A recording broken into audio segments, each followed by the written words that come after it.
He worked late hours, especially in the wintertime, because you had to keep the pipes from freezing. And working in the boiler room is burning up hot.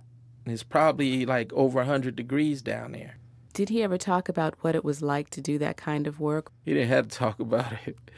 Daddy would come home tired to the bone every night, and he would just fall out on the bed. And I remember climbing on top of him and playing with his muscles. There were times when he would ask us to rub his feet. And back then we hated it. I mean, he'd been working 16-hour days.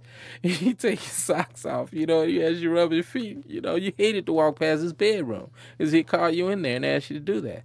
But looking back on it, his body was probably killing him. And he was being soothed by his little boys, working all those hours.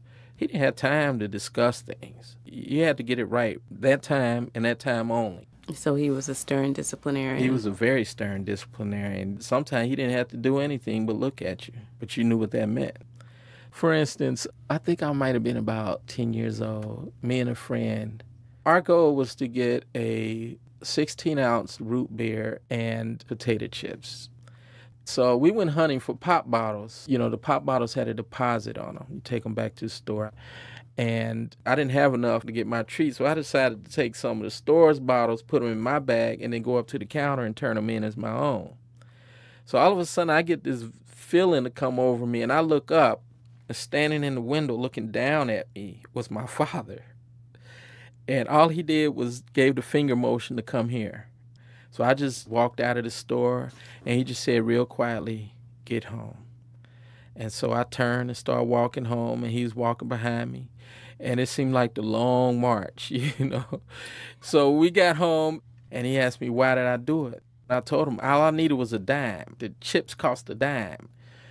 And so he said, the next time you need some money, you ask your mother. So I said, okay. And I'm wiping my tears and everything. So I walk over to Mama, and I said, Mama, can I have a dime? And she said, no. And it wasn't until after he passed that I found out we had credit at that store.